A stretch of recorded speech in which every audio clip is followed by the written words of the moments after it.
Ladies and gentlemen, please take your seats.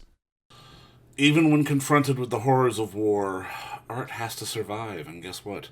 If you're within the sound of my voice, that must mean you're in the seats with once more. As always, my name is Dave Voigt, and I'm the host of this podcast, where we sit down with a wide-ranging variety of entertainment industry professionals and we pick their brain about current projects, state of the industry, how they got started, and so very much more in a light and in a conversational fashion. You know, if you like how we do things around here, I am going to go out on a limb and assume that you do because you're listening right now.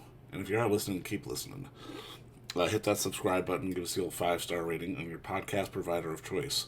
We're available pretty much everywhere, places like Apple, Amazon, Spotify, Google, and plus we archive every single one of our episodes over at our In the Seats YouTube channel. So if you can give us a like and subscribe there as well, we would absolutely appreciate it. Also, don't hesitate to check us out on social media. We're on the Facebook, the Twitter, the Instagram, the Letterboxd, the TikTok, and so many other places at In the Seats for all sorts of fun updates. And finally, and I do dare say most importantly, please pay us a visit over at In the Seats, intheseats.ca for all the latest and greatest from the world of film, television, basically the moving image at large. Because guess what? If we love to watch it and write about it and talk about it, we love it when you come by and read about it and listen about it. So please come on by and pay us a visit. Even on Threads and Blue Sky, because we're there too. I don't know why, but gotta do what you gotta do.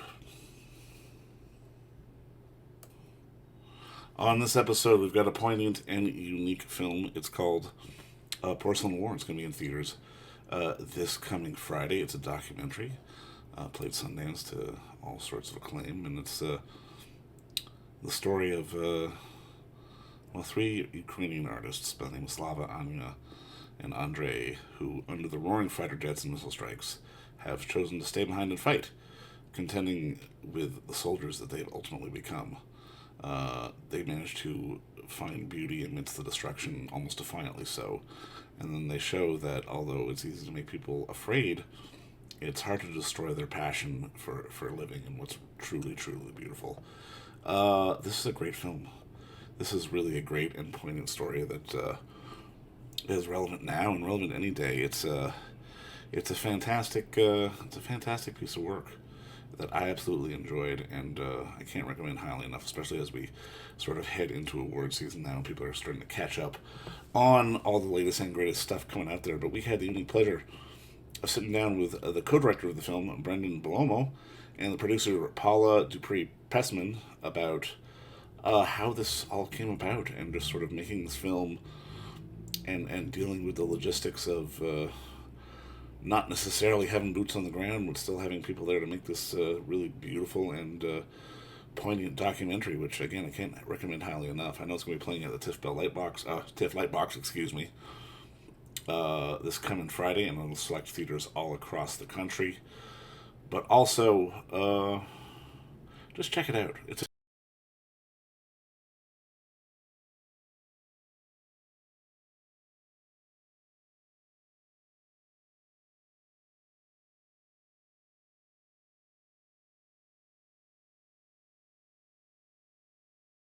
all right. Well, first off, I mean, Brendan and Paula, just thank you so much for the time today, and I mean, congratulations on the film. I thought it was fantastic. Thank you so much. It's a pleasure to be here with you. Now, I mean, I guess the first question is like, walk me through, I guess, the early stages of finding your subjects and wanting to tell this story. Well, we all connected actually long before the war. One of our producers, Anya, grew up in Russian oppression in communist Poland, and she became a political refugee when her family escaped to the United States. And about 8 years ago, she found something. She found Anya and Slava's figurines that they paint with the story of their lives, and they were so meaningful to her because they reminded her of her home in Poland. She shared them with me, and I was blown away. And the four of us actually began to work on an animation project, and then Russia invaded. And I called up Slava and Anya, and I said, "Okay, when are you guys leaving? Are you okay? What's going on?" And they said, "We're not leaving." Slava told me, "We're going to make our art at night now." And I asked him why. What are you doing during the day? And he told me for the very first time, I'm in the Ukrainian Special Forces and I'm teaching civilians, peaceful people who don't want to fight, how to use weapons. And this situation was so mind blowing to me that they would stay behind as artists and that they were peaceful people that were going through this situation where they felt they had no choice. Slavas was saying, want to share this with people. And so I really wanted to empower him to capture his story. And we needed to figure out a way to send cameras to them. And what they captured became Porcelain War. Now, I mean, I guess that dovetails into the next question. Like, talk to me a little bit about, getting boots on the ground and being there, because I mean, I can imagine that's a complex issue in and of itself. And Paul, I think you can Yeah. speak to this. This was such a very unique approach. Yeah, so we sent the first camera through with a volunteer who's a makeup artist, and she takes humanitarian aid through like 50 bags at a time. She took the first camera through and then got it across all the way to eastern side of Ukraine.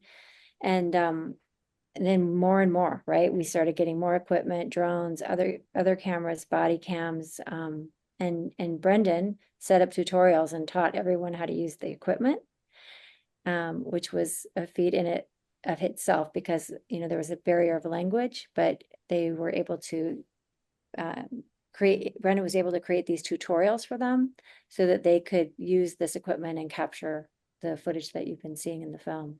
And at first, we actually were planning on going with the crew, sound recordist and camera operator. But we had sent the first single camera, and the first roll of film came back, and it was so beautiful. It was so intimate. It was such a perspective that we'd never seen before. Paula and Anya and I were discussing, if we go there, we will be observing them, and that it would change it. They're artists. This is their perspective. This is through their eyes and their own words. And so we took this in a completely different direction. We really established what became an impromptu film school. And it was a method for them to be able to translate their instincts as visual storytellers into the language of cinema. Andrey, our cinematographer, was an oil painter. He'd never used a camera, but he knew where to put his canvas. He knew composition and lighting. And so we didn't just share with them a technical understanding of how to use cameras and lenses and audio recording equipment, but it was a notion of film grammar, of close-ups and wide shots, and how camera movement could act like something they might do in their painting or on their figurines. And in this way, our collaboration was very, very rich. Well, that's amazing because it's one of those things where, I mean, I'm envisioning this idea of you sort of directing by remote if you have to, but at the same time, they're such experienced artists, especially visually. I could imagine that at some point it probably just came down to having trust in your subjects to sort of get the shots that you want and then sort of finding the movie after the fact. It was a complete sense of trust. And at the same time, they love collaborating. Anya and Slava, as Anya says, Slava makes the forms and then I paint them with our stories. All of them, and they work very closely with Andrey as well, are in constant conversation, and it's very alive and flexible. And so even though we were working through an interpreter, at the time they didn't speak any English, and we were over Zoom and we were 6,000 miles apart, we began to share sketches. And these sketches became storyboards, and they became, blocking diagrams and, camera floor plans. And we'd look at paintings that we loved or movies that we loved, and just even the right color blue or yellow for a particular scene. And in this way, the collaboration was very, very dynamic. And we all, were interested in empowering them with their perspective, but they were so overjoyed that there was a community of artists. We happened to be filmmakers, they happened to be ceramicists and painters, but all of us together felt, how could we just empower them to share their story in the most dynamic way? I mean, in many ways, it almost felt like their little figurines were walking through these big bombed out buildings, and I mean, it was such a stark visual that I mean, it took me back about how what a beautiful canvas it actually was in the face of all this sort of destruction and horror that's going on. And I mean, I'm curious, especially for them, having to sort of navigate, like you say, training people how to shoot, not necessarily wanting to be a part of war. How did they manage to sort of, I guess, thread the needle between still being artists, but also doing their duty and doing what they had to do sort of in the moment? Well, the foundation of that is that they feel they really had no other choice. I mean, they're the most peaceful, pacifist people, and the members even of Slava's Special Forces unit are everyday civilians. They're not professional soldiers. They're home contractors. They're doctors. They're historians, graphic designers, and they just felt there's nothing else they can do but defend their family. And so they're in this situation, and yet Slava and Anya, they're no matter what, even though Kharkiv, where they live, was being constantly shelled they would go out, they would go into the forest, even though there were landmines there that Slava had to clear out of the way, and they would find their inspiration for their art. They would enjoy their home. They would live their lives together. And this act of defiance was occurring on a day-to-day basis. And that would funnel into their art. Anya talks about this in the film. In the first days of the war, she didn't feel like creating. They were so depressed and anxious and scared. But they are tenacious. They said, no, we're going to continue living. The Ukrainian people as a whole have a mentality that they're not going to cower or retreat.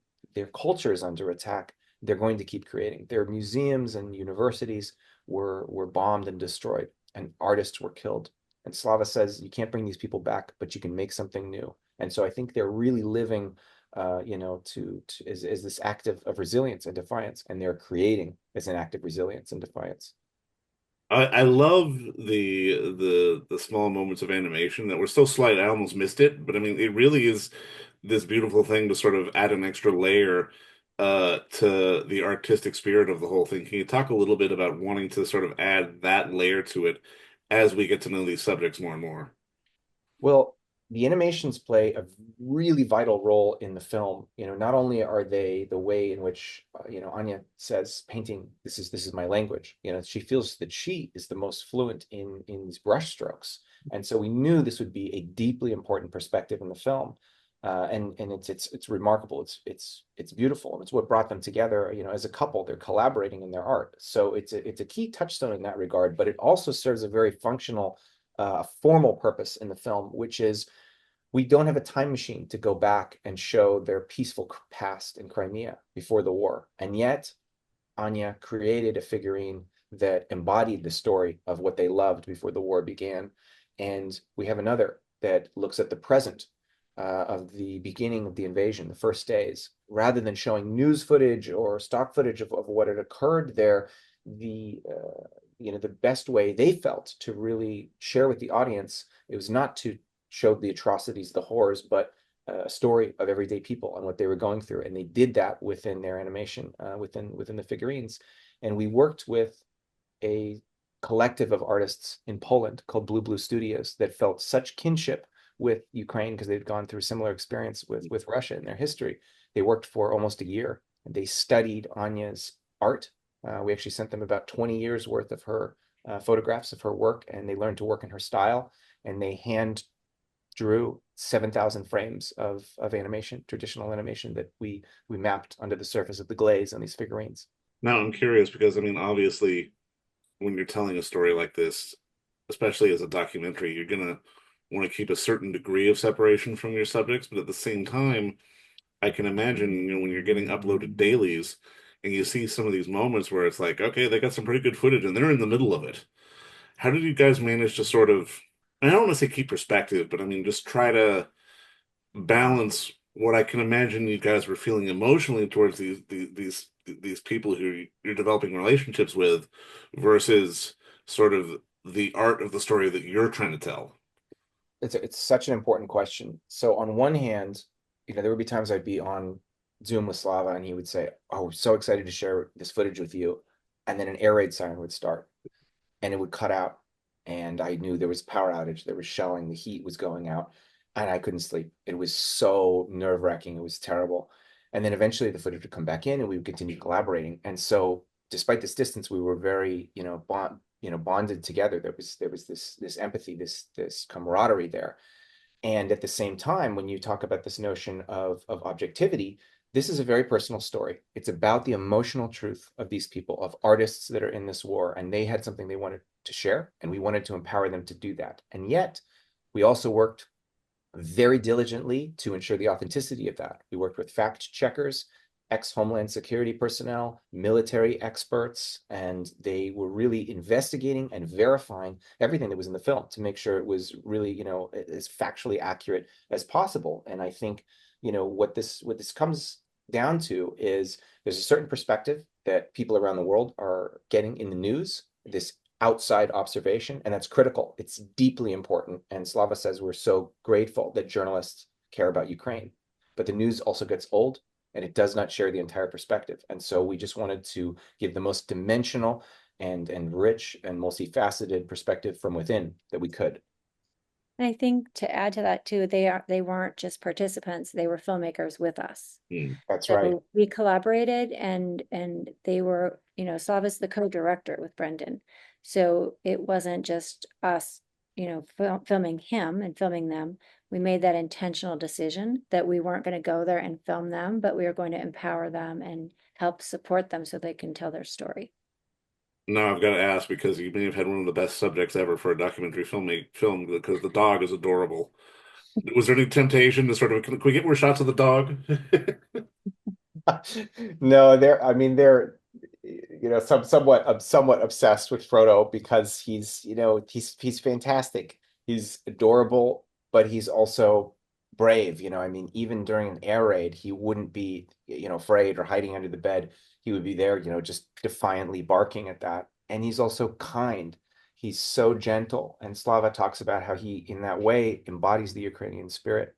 And so he was really a focus of their life, of their art. He's a part of one of the animations, and his story, in a sense, in the film, it's not just there because, okay, this is their dog. He's metaphorical. He stands in place to represent so many innocent animals in Ukraine, so many innocent people that have no choice in this situation, no voice, and yet they matter. Their stories matter, and what they're going through matters, and their perspective, of something that is just small or a natural part of the world, and it might be the last day that you would be able to even capture the story of Frodo running through a field. That's an important moment, and that matters as much as anything else you're seeing in the film. 100%.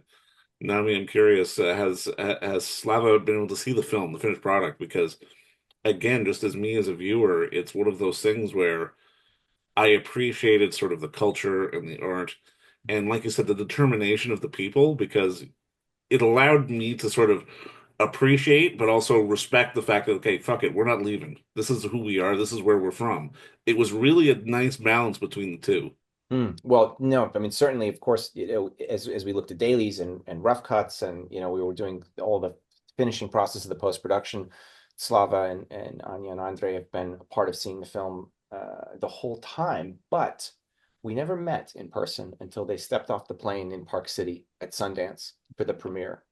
And seeing the film on the big screen with an audience and this 8-minute standing ovation and tears and joy and laughter and hugs, it was a very transformative experience. And I think for them, deeply ironic because their canvas is about 2 inches tall. These figurines are very, very small, and yet they have these enormous stories. So for them to see that on the big screen for the first time, I think was a once in a lifetime moment. And it was really meaningful for us to witness the joy that they felt seeing their work being so resonant with audiences. I'm just put a bow on this for both of you.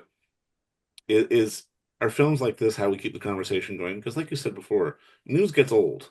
Stuff moves in, stuff moves out. People can forget pretty easily, but it feels like with a film like this, it'll spark just more positive conversation at the very least to remember that no, this is still going on, and this these people need our help, and this is something that we need to not forget about. 100%. I think not only is it a different perspective, it's a hopeful perspective. Yeah, It's for sure. inspiring. It's creative. It's about seeking out and recording and sharing, beauty. And at the same time, it's also a story that is not just about Ukraine. It's captured from within the borders of Ukraine. This conflict is physically occurring there, but the repercussions of it affect all of us. Democracy and freedom are at risk now around the world more than ever. Other authoritarian nations are watching the outcome of this conflict. China is watching. If Russia wins, they might be emboldened to attack Taiwan, where they have their sights set. And so in this regard, that the ripple effect of this really affects all of us. And I think people sometimes forget that. They want to put something in a box and they say, this is over here. Exactly. Yeah. It's not. It is hopeful. And I think it's because they're hopeful. They're tired. People that are fighting are tired. They want to go back to their peaceful lives, but they are resilient and they're not going to give up and they're going to continue fighting because it's worth fighting for. Well, amen to that on so many levels. But just Brendan, Paula, just thank you so much for the time today. And again, congratulations on the beautiful piece of work you've done. Can't wait for more people to see it. Thank you so much, Dave. Thanks You're for very having welcome. us.